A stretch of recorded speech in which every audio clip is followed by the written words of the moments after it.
तो हमारा टॉपिक चल रहा था शब्द शक्ति। शब्द शक्ति के बारे में हमने पढ़ लिया। शब्द शक्ति किसे कहते हैं, शब्द शक्ति के जो 3 भेद है, अभिधा, लक्षणा और व्यंजना, ये हमने पढ़ लिया। अब हम देखते हैं प्रश्न। देखो, अभिधा शब्द शक्ति किसे कहते हैं?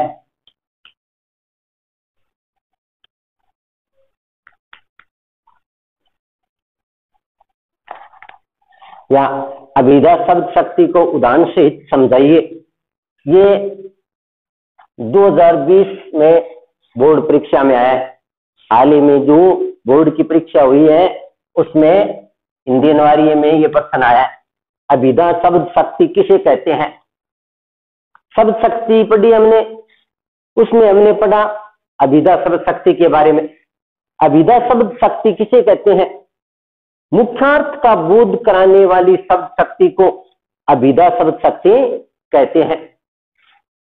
अभिधा शब्द शक्ति किसे कहते हैं? वाक्य या कविता में जब किसी शब्द का साक्षात संकेतित अर्थ, मुख्य अर्थ या वाच्यार्थ प्रकट होता है तो वह वाचक शब्द कहलाता है। उसके द्वारा प्रकट होने वाले अर्थ को वाच्यार्थ या अभिधार्थ, और उस शब्द की शक्ति को अभिधा शब्द शक्ति कहते हैं। या सीधा सा लिखो तो मुख्यार्थ का बोध कराने वाली शक्ति को अभिधा शब्द शक्ति कहते हैं। जैसे सीता पत्थर लिखती है या गाय घास खाती है, ये अभिधा शब्द शक्ति है। दूसरा देखो, सुरेश क्रिकेट खेलते समय हवा से बातें कर रहा है या करता है। यह आया 2019 में। 2019 में बोर्ड परीक्षा में ये प्रश्न आया। हमने शब्द शक्ति पढ़ी, बताया ना कि मुहावरों का जहां पर प्रयोग होगा वहां पर लक्षणा शब्द शक्ति होगी। सुरेश क्रिकेट खेलते समय हवा से बातें करता है। हवा से बातें करना ये मुहावरा है। तो सुरेश क्रिकेट खेलते समय हवा से बातें करता है, इसमें कौन सी शब्द शक्ति होगी? लक्षणा शब्द शक्ति। एक प्रश्न सीधा पूछ लिया, नाम दे दिया शब्द शक्ति का, इसकी उदाहरण से परिभाषा दीजिए। कभी है वो इस प्रकार का प्रश्न बनता है, उदाहरण दे दिया। अब आपको बताना है कि सुरेश क्रिकेट खेलते समय हवा से बातें करता है, वाक्य में निहित शब्द शक्ति का नाम, वाक्य में निहित शब्द शक्ति का नाम व कारण स्पष्ट कीजिए या परिभाषा दीजिए। तो यहाँ पर हमें पहचान करनी है कि इसमें कौन सी शब्द शक्ति हो सकती है। तो लक्षणा शब्द शक्ति का हमने वर्णन पढ़ा है। लक्षणा शब्द शक्ति में जब मुहावरों का प्रयोग होता है तो लक्षणा शब्द शक्ति होती है। तो यहाँ पर हवा से बातें करना मुहावरा है, तो इसमें कौन सी शब्द शक्ति होगी? लक्षणा। लक्षणा शब्द शक्ति की परिभाषा भी हमने पढ़ी कि मुख्यार्थ का बाध होने पर या मुख्यार्थ में बाधा उत्पन्न होने पर, मुख्यार्थ से संबंधित जब अन्य अर्थ ग्रहण किया जाता है या लक्ष्यार्थ ग्रहण किया जाता है तो वहां पर लक्षणा शब्द शक्ति होती है। राधा तो निरी गाय है, पंजाब शेर है, बाजार में लाठियां चल रही है, तो ये लक्षणा शब्द शक्ति है। तीसरा प्रश्न देखो, चमेली का पुष्प सफेद वर्ण का सुगंधित पुष्प है। चमेली का पुष्प सफेद वर्ण का सुगंधित पुष्प है। वाक्य में निहित शब्द शक्ति का नाम व कारण लिखिए। यानी इस प्रकार का प्रश्न ही 2018 में आया। 2018 में ये प्रश्न आया, चमेली का पुष्प श्वेत वर्ण का सुगंधित पुष्प है, वाक्य में निहित शब्द शक्ति का नाम व कारण या परिभाषा लिखे। तो इसमें भी हमें शब्द शक्ति को ढूंढना है कि कौन सी शब्द शक्ति है।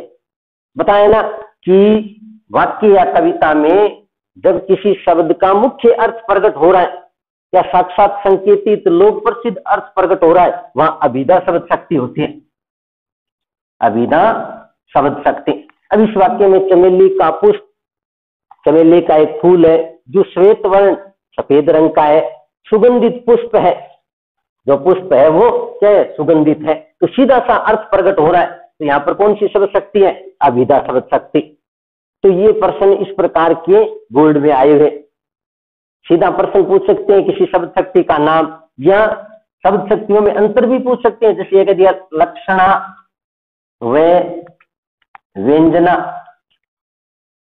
शब्द शक्ति में अंतर स्पष्ट कीजिए, लक्षणा व व्यंजना शब्द शक्ति में अंतर स्पष्ट कीजिए। तो अंतर में हमें मूल लक्षणा शब्द शक्ति की विशेषताएं और व्यंजना शब्द शक्ति की विशेषताएं लिखनी है। ये लक्षणा शब्द शक्ति है वो इसमें होती है, जबकि व्यंजना शब्द शक्ति इसमें।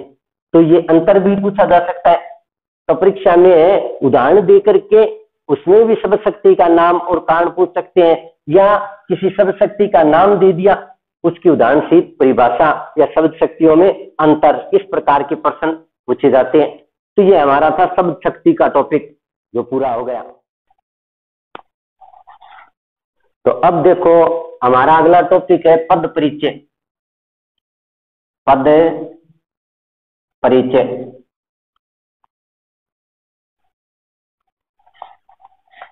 कक्षा 12 में हिंदी अनिवार्य में ये टॉपिक भी 2 अंक का आता है, अंक 2। तो देखो किसे कहते हैं पद परिचय। सबसे पहले देखो पद, हमने भाषा व्याकरण व लिपि पढ़ी, उसमें व्याकरण के प्रमुख अंग पढ़े ना, वर्ण विचार, शब्द विचार, पद विचार, वाक्य विचार। तो शब्द से ही क्या बनता है, पद। कब? जब शब्द को व्याकरण के नियमानुसार वाक्य में प्रयुक्त कर दिया जाता है तो वह शब्द ही क्या कहलाता है, पद कहलाता है। यानी शब्द का ही दूसरा नाम क्या है, पद है। देखो शब्द को जब व्याकरण के नियमों के अनुसार वाक्य में प्रयुक्त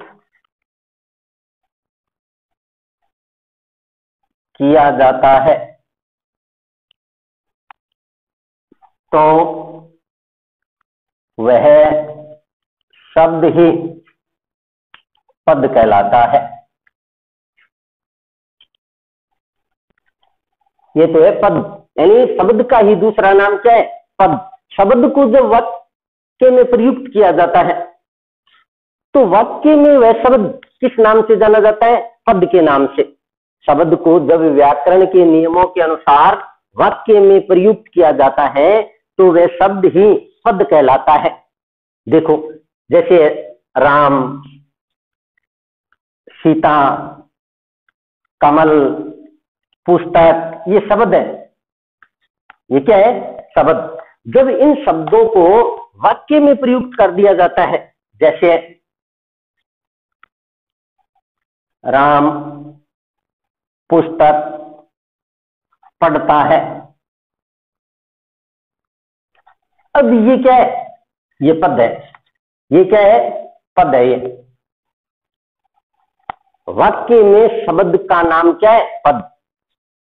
अलग से हम लिखेंगे ये शब्द है, राम, सीता, कमल, पुस्तक। और व्याकरण के नियमों के अनुसार शब्द को जब वाक्य में प्रयुक्त किया जाता है तो उस शब्द का नाम क्या हो जाता है, पद। अब देखो पद परिचय, पद परिचय। या हम बोल सकते हैं पद व्याख्या, पद परिचय या पद व्याख्या। देखो पद परिचय किसे कहते हैं, नाम से पता है, पद परिचय, पद का परिचय देना क्या कहलाता है, पद परिचय। व्याकरण के नियमानुसार पद का या शब्द का पूरा पूरा परिचय देना ही पद परिचय कहलाता है। देखो पद परिचय वाक्य में प्रयुक्त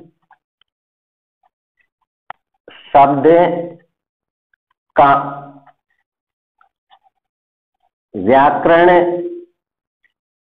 के नियमों के अनुसार पूरा परिचय देना ही पद परिचय कहलाता है। किसे कहते हैं पद परिचय, वाक्य में प्रयुक्त शब्द का व्याकरण के नियमों के अनुसार पूरा परिचय देना ही पद परिचय कहलाता है। वाक्य में प्रयुक्त जो शब्द है, उस शब्द में कौन सा लिंग है, कौन सा वचन है, कारक है, विभक्ति है, उस शब्द का व्याकरण के नियमों के अनुसार पूरा परिचय देना क्या कहलाता है, पद परिचय कहलाता है। तो ये तो है पद और ये पद परिचय, पद का परिचय। तो हमारा टॉपिक क्या है, पद परिचय। हमें पूरा परिचय देना है, किसी शब्द का पूरा परिचय देना है। अब देखो पद कितने प्रकार के होते हैं, पद के भेद या शब्द के भेद। पद दो प्रकार के होते हैं, पद दो प्रकार के हैं। कितने प्रकार के पद, दो प्रकार के। एक है विकारी पद, विकारी पद, और दूसरा है अविकारी पद। पद कितने प्रकार के होते हैं, दो प्रकार के, विकारी पद और अविकारी पद। अब देखो विकारी पद किसे कहते हैं, क्या है विकारी पद, अविकारी पद किसे कहते हैं। देखो अब देखो विकारी पद, विकारी पद किसे कहते हैं, विकारी पद। नाम से पता चला है विकारी, जिसमें विकार उत्पन्न होता है, यानी जो परिवर्तित होते रहते हैं, बदलते रहते हैं। ऐसे शब्द जो लिंग, वचन, कारक, काल के अनुसार प्रयोग किए जाने पर परिवर्तित होते रहते हैं, बदलते रहते हैं, विकारी पद कहलाते हैं। देखो ऐसे शब्द जो लिंग, वचन, कारक व काल के अनुसार प्रयोग किए जाने पर परिवर्तित होते हैं, विकारी पद कहलाते हैं। कौन से पद कहलाते हैं, विकारी पद। विकारी पद ऐसे पद या ऐसे शब्द जो लिंग, वचन, कारक व काल के अनुसार प्रयोग किए जाने पर परिवर्तित होते रहते हैं, बदलते रहते हैं।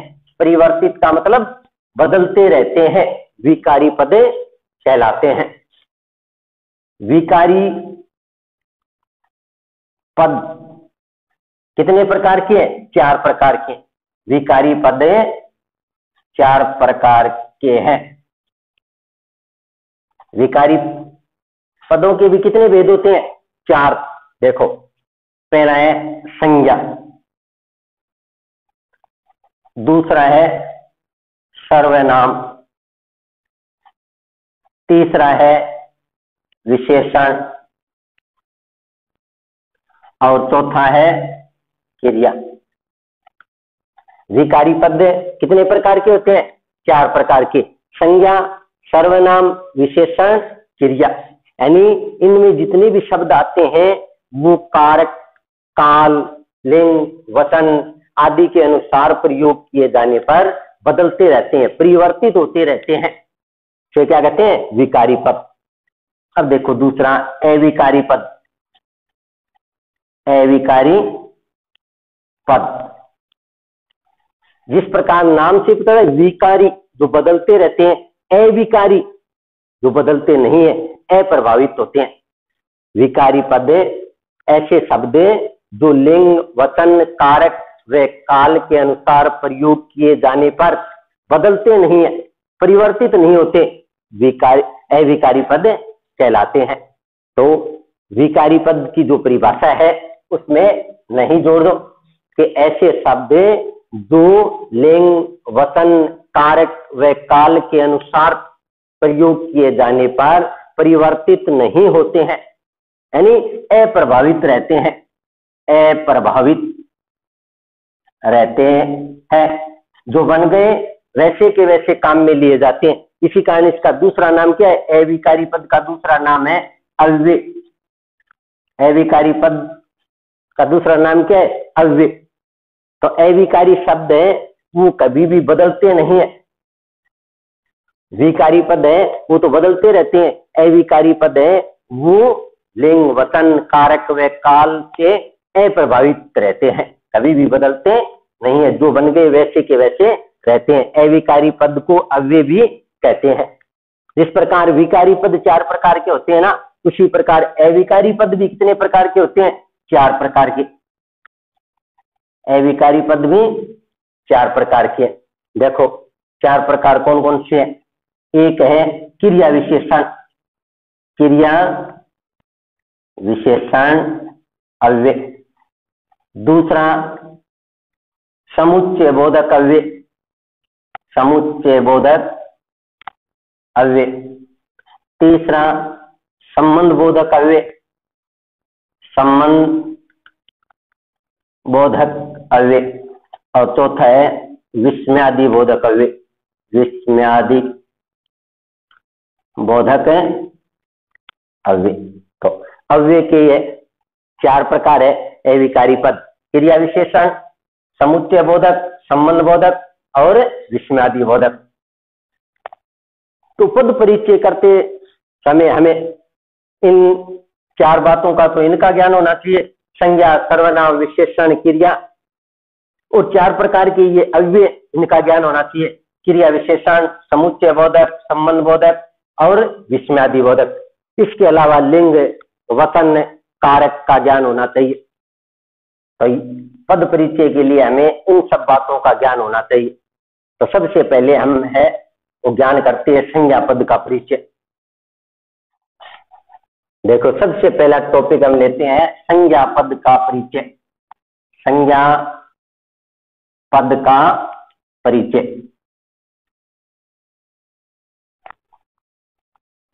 संज्ञा पद का परिचय देने के लिए हमें किन किन बातों का ध्यान रखना है, कौन कौन सी बातें हैं जो हमें उनका ज्ञान होना चाहिए। तो देखो संज्ञा पद का परिचय देते समय निम्नांकित बातों का ज्ञान आवश्यक है। आप तभी संज्ञा पद का परिचय दे सकते हैं जब आपको इन बातों का ज्ञान है। एक है संज्ञा, अगर आपको संज्ञा का ज्ञान है, संज्ञा के प्रकार, संज्ञा के भेद उनका ज्ञान है। दूसरा है लिंग, 2 प्रकार के जो लिंग होते हैं, पुल्लिंग, स्त्रीलिंग, उसका अगर आपको ज्ञान है। तीसरा है वचन, एक वचन और बहुवचन, इनका ज्ञान होना चाहिए। चौथा है कारक, हिंदी में 8 प्रकार के जो कारक हैं उनका ज्ञान। और 5वां है संज्ञा का अन्य, संज्ञा का वाक्य में अन्य पदों या क्रिया के साथ संबंध। ये बातें संज्ञा पद का परिचय देने के लिए ध्यान में होनी चाहिए। संज्ञा पद का परिचय देते समय हमें इन बातों का ज्ञान होना चाहिए कि संज्ञा किसे कहते हैं, संज्ञा के कितने भेद हैं, उनमें कौन कौन से शब्द आते हैं, फिर लिंग, वचन, कारक, और संज्ञा का वाक्य में अन्य पदों के साथ क्या संबंध है, खास करके क्रिया के साथ क्या संबंध है। तो इन बातों का हमें ज्ञान होना चाहिए। तो सबसे पहले संज्ञा पद का परिचय करने से पहले हमें इन सब बातों का ज्ञान करना जरूरी है। तो देखो, सबसे पहले हमें इन बातों का ज्ञान करना है।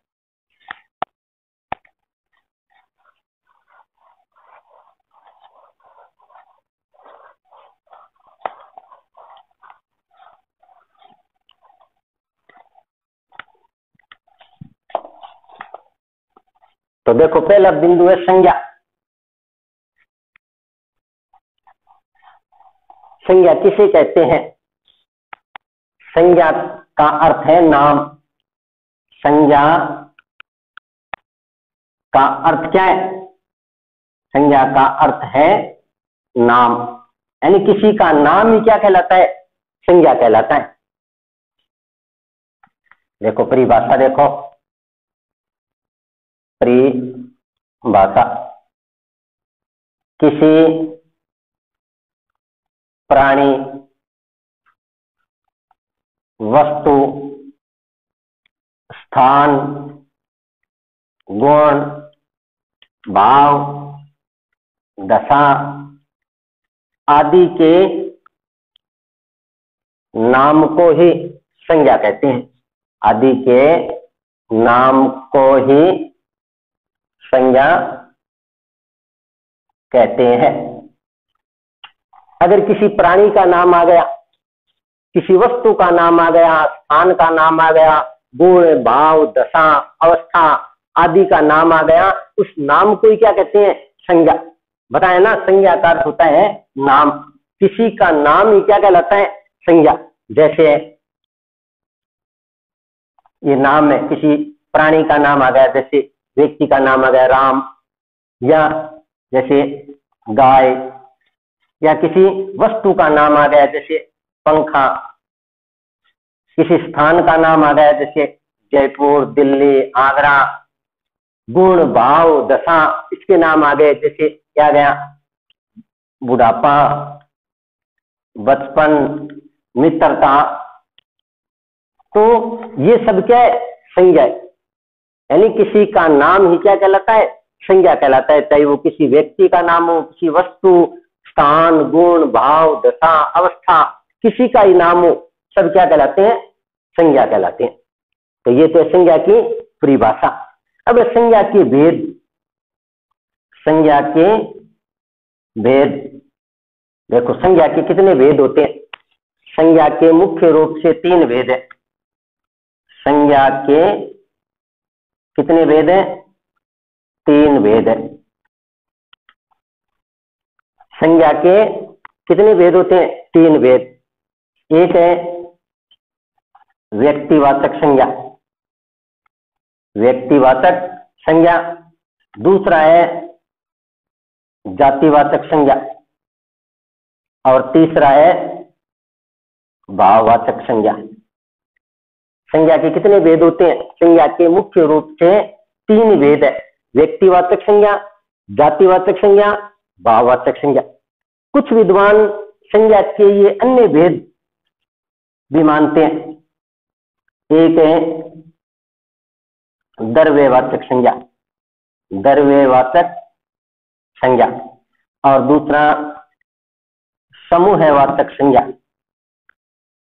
कुछ विद्वान है 3 तो संज्ञा की ये भेद और 2 ये मिलाकर के संज्ञा के कुल कितने भेद मानते हैं? 5 भेद की संज्ञा के 5 भेद होती है, लेकिन संज्ञा के मुख्य भेद 3 ही है, व्यक्तिवाचक संज्ञा, जातिवाचक संज्ञा और भाववाचक संज्ञा। ये जो 2 भेद है ना, द्रव्यवाचक संज्ञा और समूहवाचक संज्ञा, ये दोनों जातिवाचक संज्ञा के रूप है। जातिवाचक संज्ञा में आते हैं द्रव्यवाचक संज्ञा और समूहवाचक संज्ञा। तो संज्ञा के मुख्य रूप, मुख्य भेद तो 3 ही है, व्यक्तिवाचक संज्ञा, जातिवाचक संज्ञा और भाववाचक संज्ञा।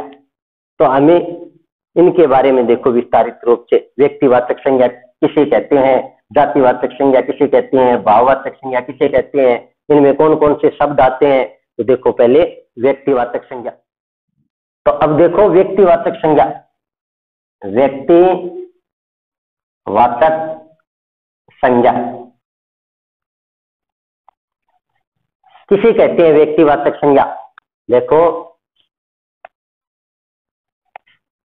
जिन्हें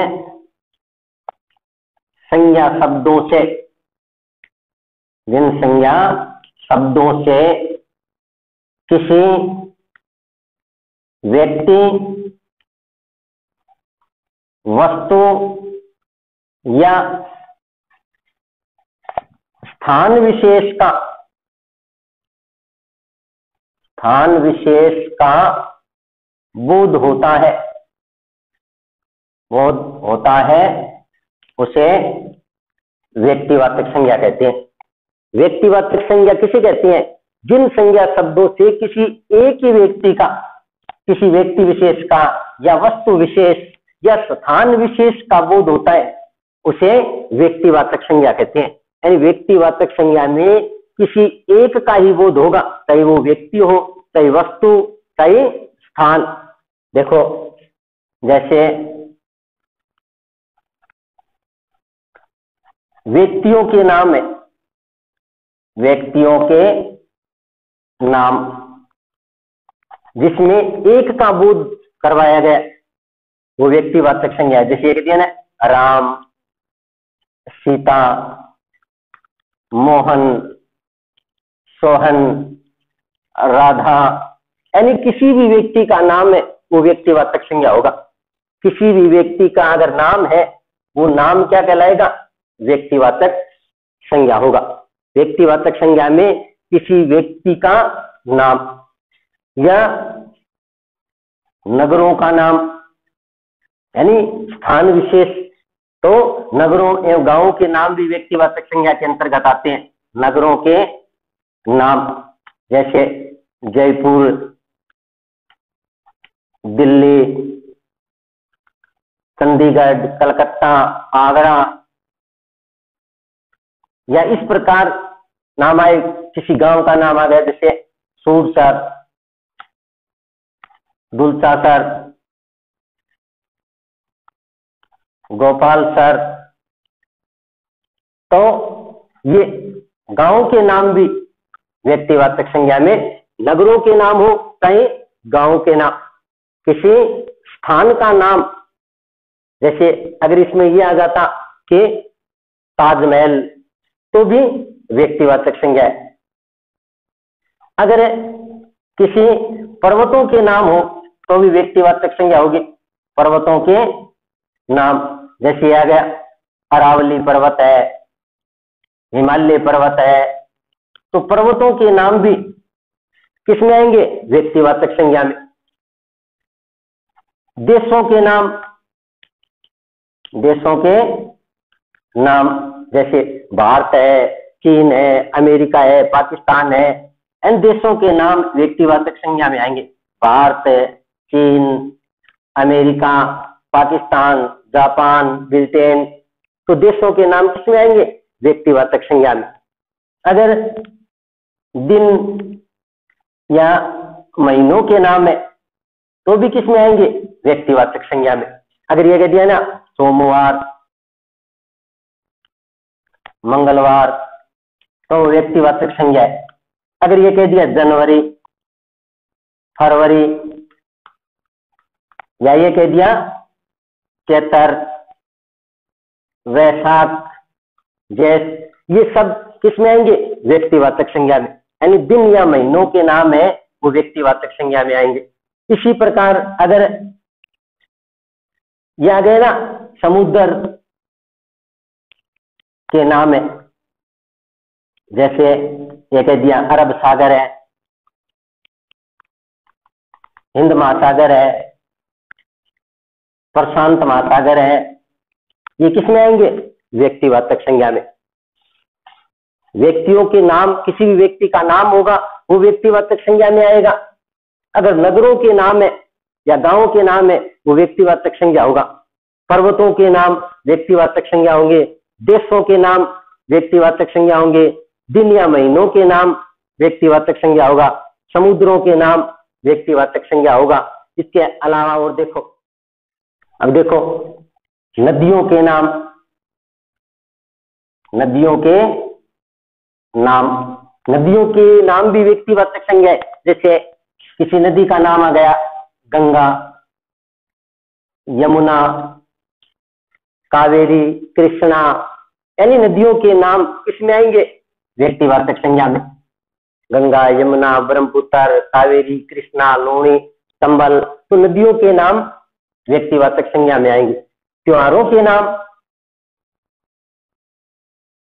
त्योहारों के नाम, जैसे जितने भी त्योहार मनाए जाते हैं, त्योहार का अगर किसी का नाम आ गया, जैसे ये नाम आ गया ना होली, तो व्यक्तिवाचक संज्ञा है। अगर ये आ गया दीपावली तो व्यक्तिवाचक संज्ञा है। होली, दीपावली, दशहरा, ईद, एंड जितने भी त्योहारों के नाम है वो किस में आएंगे? व्यक्तिवाचक संज्ञा में आएंगे। जैसे समाचार पत्र है, समाचार पत्र पत्रिकाओं के नाम भी किस में आएंगे? व्यक्तिवाचक संज्ञा में। जैसे ये कह दिया ना राजस्थान पत्रिका, तो व्यक्तिवाचक संज्ञा है। जैसे ये कह दिया दैनिक भास्कर, दैनिक भास्कर, ये क्या है? व्यक्तिवाचक संज्ञा है। जैसे कह दिया हिंदुस्तान टाइम्स, पंजाब केसरी, ये सब व्यक्तिवाचक संज्ञा है। तो नदियों के नाम व्यक्तिवाचक संज्ञा में आएंगे, त्योहारों के नाम, समाचार पत्र पत्रिकाओं के नाम, ग्रह नक्षत्र, ग्रह नक्षत्रों के नाम किसमें आएंगे? व्यक्तिवाचक संज्ञा। जैसे कह दिया पृथ्वी, या कह दिया चंद्रमा, या मंगल, या सूर्य, ये सब किसमें? व्यक्तिवाचक संज्ञा में। तो व्यक्तिवाचक संज्ञा में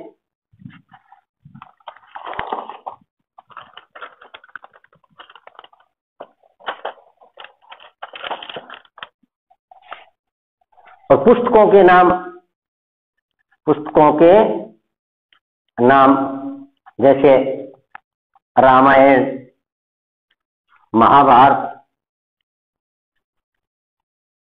मेघदूत, रघुवंश, ये सब किस में आएंगे? व्यक्तिवाचक संज्ञा में। तो व्यक्तिवाचक संज्ञा यानी वे संज्ञा शब्द जो किसी व्यक्ति, वस्तु, स्थान विशेष का बोध कराते हैं, यानी जिसमें किसी एक विशेष का बोध कराया। जैसे नदियों का नाम आ गया तो गंगा, तो किसी एक विशेष नदी का नाम हो गया गंगा। यमुना किसी एक विशेष नदी का नाम हो गया। जैसे त्योहार में होली किसी एक विशेष त्योहार का नाम हो गया। तो व्यक्तिवाचक संज्ञा में किसी एक विशेष का नाम होगा। व्यक्तिवाचक संज्ञा जिसमें व्यक्ति का भी नाम हो सकता है, किसी वस्तु का नाम, स्थान का नाम, तो ये व्यक्तिवाचक संज्ञा। तो व्यक्तिवाचक संज्ञा में हमें ध्यान रखना है कि किसी व्यक्ति का नाम, अगर देशों के नाम है, दिशाओं के नाम है, अगर दिशाओं के भी नाम आते ना, इस प्रकार देखो दिशाओं के नाम, अगर ये होता है ना उत्तर, दक्षिण, पूर्व, पश्चिम, तो ये भी व्यक्तिवाचक संज्ञा है। तो व्यक्तिवाचक संज्ञा में नदियों के नाम, त्योहारों के नाम, समाचार पत्र पत्रिकाओं के नाम, ग्रह नक्षत्रों के नाम, पुस्तकों के नाम, दिशाओं के नाम, व्यक्तियों के नाम, पर्वतों के नाम, और जितने भी स्थान है, गुण है ना, सॉरी, जितने भी स्थान है, जितनी भी वस्तु है, जितने भी व्यक्ति है, उनके एक विशेष का बोध होगा, एक का नाम होगा, वहां पर व्यक्तिवाचक संज्ञा होगा। तो ये व्यक्तिवाचक संज्ञा। जैसे ये नाम आ गया नदी, तो ये व्यक्तिवाचक संज्ञा नहीं है, हम आगे पढ़ेंगे। यानी किसी एक विशेष नदी का नाम हो गया तो व्यक्तिवाचक संज्ञा है, अगर नदी का नाम है तो वो फिर जातिवाचक संज्ञा हो गया। तो ये व्यक्तिवाचक संज्ञा। अब दूसरा देखो, जातिवाचक संज्ञा। जातिवाचक संज्ञा, जातिवाचक संज्ञा किसे कहते हैं? जातिवाचक संज्ञा देखो, वे संज्ञा शब्द जो किसी पूरी वर्ग या पूरे समूह का बोध कराती है, इसे क्या कहते हैं? जातिवाचक संज्ञा। वे संज्ञा शब्द, वे संज्ञा शब्द जो किसी जाति वर्ग या वस्तु के समूह का बोध कराते हैं, जातिवाचक संज्ञा कहलाते हैं। वे संज्ञा शब्द जो किसी जाति वर्ग या वस्तु के समूह का बोध कराते हैं, जिसमें किसी प्राणी, किसी व्यक्ति, किसी वस्तु की पूरी जाति का बोध, पूरे समूह का बोध करवाया गया, वो क्या कहलाता है? जातिवाचक संज्ञा। जैसे हमने पढ़ा किसी व्यक्ति का नाम अगर यह गया मनुष्य, तो ये जातिवाचक संज्ञा हो गया। अगर किसी एक का नाम है राम, मोहन, सोहन, तो वो व्यक्तिवाचक है। अगर मनुष्य नाम आ गया तो वो जातिवाचक हो गया, या मनुष्य की जाति।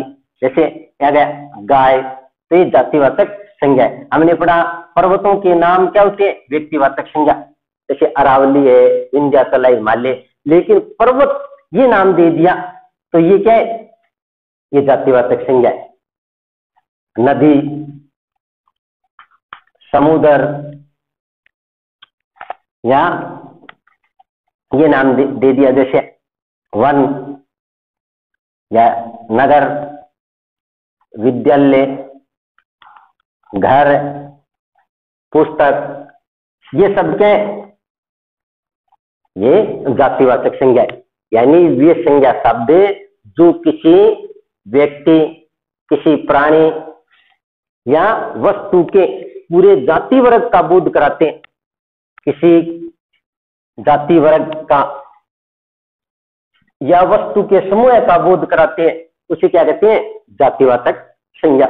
जातिवाचक में एक शब्द जिससे उसकी पूरी जाति का बोध होता है, जैसे नाम दे दिया लड़का, तो यहाँ लड़के की पूरी जाति का। जैसे ये नाम दे दिया हाथी, या नाम दे दिया घोड़ा या पक्षी, तो उसकी पूरी जाति का बोध हो गया, तो उसे क्या कहते हैं? जातिवाचक संज्ञा। तो ये जातिवाचक संज्ञा। व्यक्तिवाचक संज्ञा में तो हमने पढ़ा कि किसी एक विशेष का नाम होना चाहिए, चाहे वो व्यक्ति का नाम हो, चाहे वस्तु का, चाहे स्थान का। लेकिन जातिवाचक संज्ञा में उस नाम से उसकी पूरी जाति का, उसकी पूरी जाति का बोध हो जाता है, उसे क्या कहते हैं? जातिवाचक संज्ञा। अब संज्ञा का तीसरा भेद देखो, भाववाचक संज्ञा। देखो भाववाचक संज्ञा।